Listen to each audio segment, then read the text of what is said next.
Facebook. Welcome to Terri's Tips. You saw the title, How to Fund Your Real Estate Deals. Guys, I'm going to tell you right now, this is a topic I can talk about for an entire week and still not give you everything. That's why many of you are confused and you're stuck. So my goal for this video is to simplify the process, to give you a high-level overview so you can do two things. Write this down. Put together a plan and execute. Put together a plan and execute. High level overview.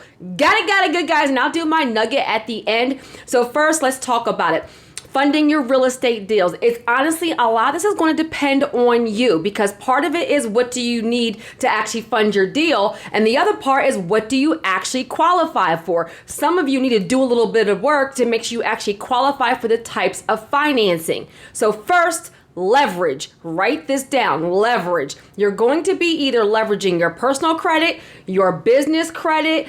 Sometimes, if you have cash, if you have collateral, sometimes you'll even be leveraging relationships. And an example of that is like an angel investor. Pause. Angel investor, which I've actually done this before. It just means that this is somebody, family member, friend, mentor, rich uncle, something of that nature where they actually have $100,000, $200,000, $300,000, maybe even $50,000 to help you fund a deal, and you're leveraging that relationship. That is private money, handshake, contract type money. But in that case, you are still leveraging. With everything else, you're going to be really leveraging, your credit, your personal credit or business credit, or collateral, or even down payment money. Okay. Now, pause. Most of this is going to be for residential, but the same principles apply no matter whether it's commercial real estate or no matter what it is you're actually doing. And for residential, there's really two categories. Write this down. Owner occupied is one category, and the other category, which changes all of the dynamics, which is what you need to know to actually fund your deals, is if it's an investment property or a rental property or a second property. That all falls into the same thing. You either live in the property or you don't. Owner occupied or not owner occupied. That matters drastically, because it's going to depend on what the bank is going to require for no matter what type of lender it is. Okay, now the next thing, guys, take a snapshot. Write this down. You need to know where you are right now so you understand what type of funding, what type of financing you can use for your actual deal. So I recommend you, number one, check your personal credit scores, your FICO credit scores on all three bureaus. Because no matter whether it's a conventional bank or a hard money lender, which I'm going to jump into next, then they're still going to look at some qualifying criteria. Write that down, qualifying criteria. So pull your credit reports from TransUnion, Equifax, Experian, pull your FICO scores. That means you're using Credit Check Total or MyFICO. I'll put the link in the description, guys. You're not using Credit Karma. You're not using Credit Sesame. You're not even using Identity IQ, okay? You're pulling your FICO scores from all three bureaus. You're pulling your business reports if you're going to be leveraging any kind of business credit, right? And you want to know where you are right now. And then your liquid capital. Write that down. How much cold hard cash do you have in the bank right now, or how much cold hard cash can you get your hands on? Because there's only a couple of options where you're going to put down zero, right? So you still need, in addition to credit, when you're funding your real estate deals, some type of skin in the game. That, guys, that is a term that you will hear investors talk about when you're funding deals. You even hear banks talk about. Skin in the game, meaning you need to come to the table with some money, whether it's down payment, whether it's closing costs, whether it's renovation fees, all of those things. You got to have something, okay? In most cases, even if it's like a VA loan where you're putting zero down, you may still have closing costs. You may still have appraisal, inspection, all those kinds of things. So remember, even though I've done a whole video on how to buy a house with no money, now guys, I'll link that in the description. You yourself, for your own well-being and your own success, you want to have something. Got it good? All right, guys. So with these two categories, right, with owner occupied and not owner occupied, when funding your real estate deal, guys, remember it's going to be either bank financing, and there'll be a couple of terms in here, right? So it could be bank financing. It could be conventional. It could be commercial. All that means is a traditional bank, a regular bank, a credit union, even like a retail lender, or even like a mortgage lender. A mortgage lender is like Full M Mortgage, Gyrate Mortgage, Freedom Mortgage, a bank. Wells Fargo, Bank of America, PNC, Citizens, or a credit union, Navy Federal, Police and Fire, Citadel, Truist, Truist isn't a credit union, credit union, but all of those are credit unions, right? So they're all considered traditional lenders. Now, in this category right here, traditional lenders funding your real estate deal, because remember guys, I said this can be super confusing and my goal is to simplify it with this video, okay? So with the traditional lenders, if the property is going to be owner occupied, what does that mean? That means you yourself are living in the actual property, even if you're doing a house hacking strategy. Pause. If you don't know what I mean by house hacking, I will link my video on that. I even did a whole masterclass that is a real estate investing strategy, super smart real estate investing strategy. If you own 0 properties right now, to leverage an FHA mortgage pre-approval to get a single family, a duplex, a triplex, or a quad. Guys, a duplex, because I have people at all different levels watching my videos, okay? So I don't want to talk so high level that you're even more confused, or so low level that you don't get value from this. So a duplex is 2 units, a triplex is 3 units, and a quad is 4. And whenever you're using bank financing that's going to be owner occupied, which is like Fannie Mae, FHA, Freddie Mac, you can only go up to 4 units. Why? Because the banks have these programs that have low interest rates and low down payment to help the average everyday person become a homeowner and buy real estate. They're not at this type of financing trying to help investors get rich. Once you are an investor, and remember this guys, once you are an investor, that means you have liquid capital to invest. That means you're coming to the table even with more skin in the game, okay? So the dynamics of what you need to qualify for that financing are going to change. So for traditional financing for owner occupied, you're either going to put 0% down. That's if you're like a VA. That's like if you're a USDA. That's like if you end up qualifying for grants, for help with down payment assistance, something of that nature. But it's either going to be 0%. Most of the time it's going to be 3.5% that they're going to require down. And nugget, guys, you always can put more down if you want to, but 3.5% is like the average for an owner occupied, meaning you're physically living in the property too, okay? Or sometimes like 5% if you're using like conventional, or if you qualify, or if you want to put more money down, okay? So 3.5%, 0%, or 5% for owner occupied. So guys, pause right here. For owner occupied, you guys can get a single family home and just live in it, right? That's your single family home. And then when you want to either sell it or do a cash out refinance, or a home equity line or something else, or rent it out and get another property, that's up to you. But when you're doing a house hacking strategy, you can get a duplex, which is 2 units, live in 1 unit and rent out 1 unit. You can get a triplex, which is 3 units, live in 1 unit and rent out 2 units. Or you can get a quad, which is 4 units, live in 1 unit and rent out 3 units. You can still use FHA financing that is through a traditional bank. With traditional banks, they are going to do a hard inquiry. They're going to check your credit reports from all 3 credit bureaus, TransUnion, Equifax, and Experian. They are going to require 0%, 3.5%, or usually 5% down, depending on the situation and the scenario. And they are going to make you have verifiable income. Write that down. That means they want to know that you either have W-2 income from an employer for at least 2 years, or you can 1,000%, guys, be a self-employed entrepreneur. I'm a self-employed entrepreneur, but your business, if that is your income, you need to be generating some actual income. You can't say I'm a self-employed entrepreneur and your business bank account has $0.00. Okay, so for traditional financing, owner occupied, those are some of the requirements. So nugget right here. If after you watch this video, you're even more confused, that's okay. Watch it again and take some more notes, or you can invest in a strategy session with me or somebody on my team, and I will help you put together a specific plan for you so you can actually execute. If you know, okay, Terry, it's going to be owner occupied, I need 3.5% down, but I don't qualify for the credit. Well, guys, Put together a plan and execute. And part of your executing is investing in your credit score training or your business credit training. All you guys do is work on your credit, get to the scores you need, and then go buy your property. Okay? That's traditional funding. Now, if you're doing traditional funding, but it's not a property you're going to live in, meaning you already have your mortgage on your credit report, you live in that property, so you can't lie to the bank. You're like, bank, I want to live in that property. They're like, we see a mortgage on your credit report. Guys, you cannot nugget right here.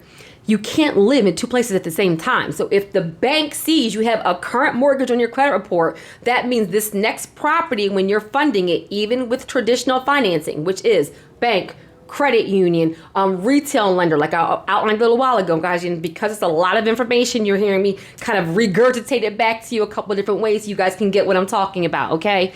But this is where you can still use a traditional bank for this other property, but because it's no longer owner occupied, the requirements are going to change. And the biggest requirement is the down payment.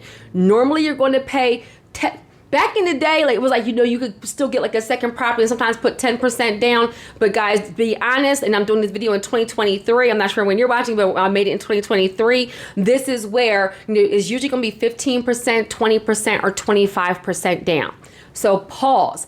Part of you determining how to fund your deal is going to depend on the price of the property, right? What kind of properties are you looking at? Are you looking at $100,000 properties, $200,000, $300,000, $500,000, $800,000? Because if you're going to live in it owner occupied, you can calculate 3.5% of $300,000, 3.5% of $100,000, 3.5% of $800,000, right? And if it's not going to be owner occupied, so you have a property already and you're trying to get another property and you're using the bank financing, you can calculate 25% of 100,000, 25% of 300,000, 25% of 800,000.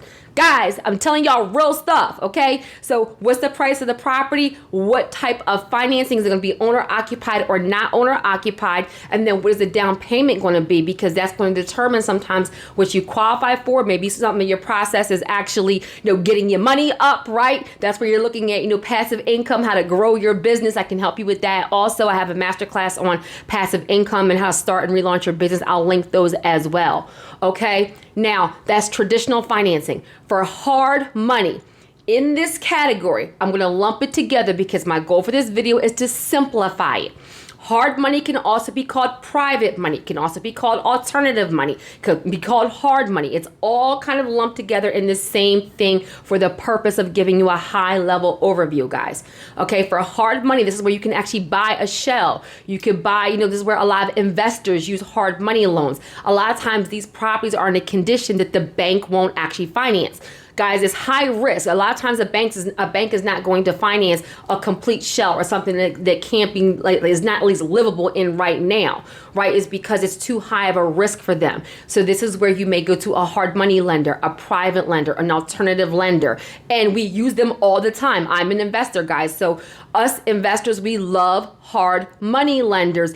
If you have a plan and you understand the requirements and you understand what your actual goal is, write that down. Don't miss that. What is your goal for your real estate investing? What is your time frame? How much money are you trying to make? How much money do you have right now? If you are paycheck to paycheck, you should not be doing a hard money loan. Shout out to all my wealth warriors and Patreon. I did a whole masterclass for my Patreon only on, how to choose the right kind of real estate to invest in. And we went for an hour and a half straight and they still had a ton of questions. I gave a ton of information. Okay. So for hard money, I always recommend you have at least 50,000 cold, liquid, cold hard cash in the bank in addition to your credit. Now, why? Because you're going to need money down, more money down, and because it's hard money and because the property is actually a shell, you're not sure if it's going to go over budget, if it's going to be under budget, how long it's going to sit there, what it's going to appraise for, when you're going to actually sell it. There's so many other variables that come into play that even the best investors cannot, kind of put their hands on and control, that you want to make sure that if you're using hard money, guys, you have your own cushion. Why? You don't want to have your investment property threaten your current house you live in or ruin your credit or anything else of that nature. So for a hard money loan, write this down. You're only keeping a hard money loan for 6 to 13 months. That's ideal. Now, have there been people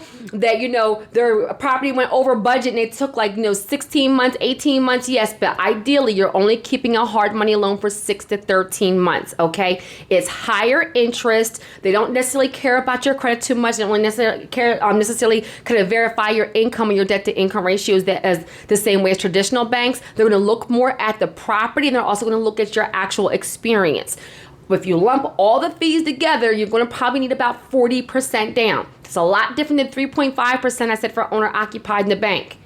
Don't miss it. 40% down. So that means if the property is $300,000, how much is 40% down? If the property is $500,000, how much is 40% down? If the property is $1 million, how much is 40% down? You catch my drift? Okay, so when funding your deal, can you do hard money? Can you do a flip? Yes, but you need some money to put down. You're going to be doing interest-only payments for that 6 to 13 months. Then at the end, especially if, shout out to my Make Real Estate Real people, you do 70% ARV rule, you should be able to sell the property, make the money back to pay the hard money lender, and make a profit. And then you rinse and repeat. But the goal right here is for you to understand that if you're using alternative money, private money, hard money lenders, whatever you want to call it, because I'm trying to simplify and let you guys know it's really only traditional or hard money besides doing something different like an angel investor, okay? Then if you're doing that, you need more money down and you need to carry that loan and have a little bit of a cushion to be successful in real estate, guys. It's not just about investing in real estate. It's about doing this successfully and actually making some money. Because guess what? I know some people that flip properties and they break even or lose money because they weren't aware of this. My goal for my wealth warriors and for people on my channel is for you guys to go into these deals and building your wealth and building your legacy eyes wide open. Okay, I keep it 1,000% real with you.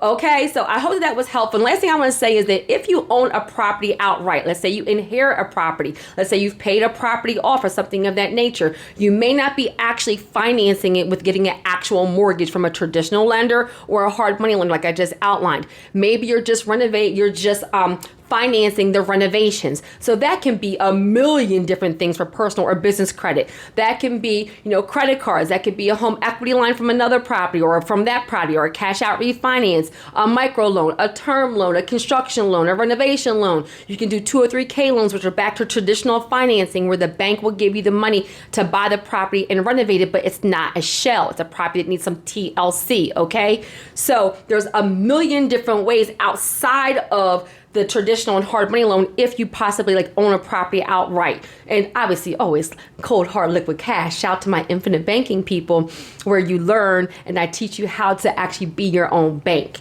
That's a whole nother video for another day. So I hope that was helpful. I know it was a lot of information, but guys, watch it, rewatch it, answer the questions for yourself, right? And then evaluate the property, evaluate where you are right now, evaluate what your actual goal and your time frame is, and then go build your wealth. Guys, if you have one property, then your goal is to get the second property. That's it. How do you fund the second property? If you have 3 properties, your goal is how to fund the 4th property. If you have 0 properties and you're renting, then your only goal is how do I finance the first property? And probably just going to be a traditional bank. So where you are right now, what is the goal? What is your credit, your income, your finances, how much liquid capital do you have right now, and what is your time frame? And get it done. And I'm actually going to end right there, guys. For my nugget, I'm going to keep it simple. It works if you work it.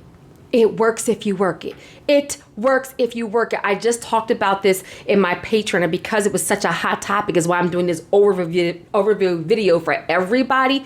But guys, it doesn't matter whether you do Airbnb, whether you do Section 8, whether you do flips, whether you do tax evasion, whether you do sheriff sales. Guys, pick something and master it because they all work. The problem is that you're trying to do mobile homes Monday, you're trying to flip on Wednesday, and you're trying to do cash out refinance on Thursday. You're trying to do off-campus housing, guys, and that's why you're confused because there's different nuances, different ways to qualify, different ways to make money, even different properties you're looking at for all of the real estate investing strategies. So pick something, master it, create a plan, and execute because you can make money with all of them. It depends on you, your level of risk, your time frame, and your goal.